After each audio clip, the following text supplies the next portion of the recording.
తను కాల్ రికార్డులు బయటకు వచ్చాయి, అవి బయటకు వచ్చాయి, లేదా రాసిన ఉత్తరాలు బయటకు వచ్చాయి, ఫోటోలు బయటకు వచ్చాయి అని ఎవరు ఎన్ని చెప్పినా అది తప్పు అని ఆయన చెప్పాలి, లేదు కరెక్టే అని ఈవిడ చెప్పాలి.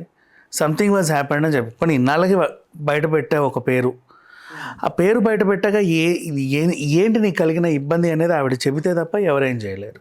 కానీ చెబితే ఖచ్చితంగా అవుట్ అండ్ అవుట్ పూనం కౌర్కి అయితే న్యాయం జరుగుద్ది. అవతల ఎంత పవర్ఫుల్ అయినా, వాళ్ళకి సినిమా పరంగా ఎంత పవర్ఫుల్ అయినా, రాజకీయ పరంగా ఎంత పరపతి ఉన్నా, ఆస్తుల పరంగా ఎంత ఉన్నా, బిజినెస్ల పరంగా ఎంత ఉన్నా, పూనం కౌర్ నిజంగా తను బాధపడితే, ఒకవేళ ఎవరి వల్ల అయినా తను ఇబ్బంది పడితే fraction of seconds Manchu Vishnu గారు అండ్ శివబాలాజీ గారు దాని మీద చర్యలు తీసుకుంటారు. అండ్ వీళ్ళు తీసుకున్న చర్యలకి అవతలోడు ఎంత పవర్ఫుల్ అయినా సరే ఖచ్చితంగా ఈవిడకైతే న్యాయం జరుగుద్ది.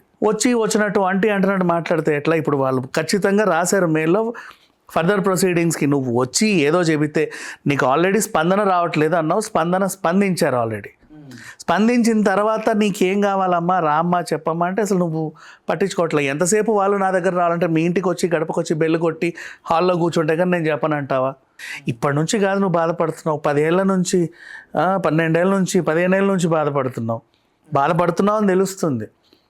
తరచు నువ్వు అలాగే ఉంటే ఇది పిచ్చిది అంటారు. నువ్వు పిచ్చిదాని వల్ల అయితే నిజంగా వేధింపబడ్డావు అనేది కూడా తెలియాలి కదా.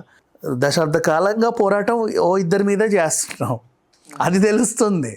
సో ఎవరి వల్ల నువ్వు ఇబ్బంది పడ్డావు అని అది ఏంటో చెప్పు ధైర్యంగా. అవతల ఎంత పవర్ఫుల్ ఏంటనేది అస్సలు పట్టించుకోకు. ఎవడు ఎంత పవర్ఫుల్ అయినా సరే తప్పు చేస్తే తప్పే. నువ్వు నిజంగా నిజాయితీగా తప్పు అక్కడ ప్రూఫ్తో బయట పెట్టావంటే వాడు ఎట్లా అంటోడైనా సరే నీ కాళ్ళ దగ్గరికి వస్తాడు.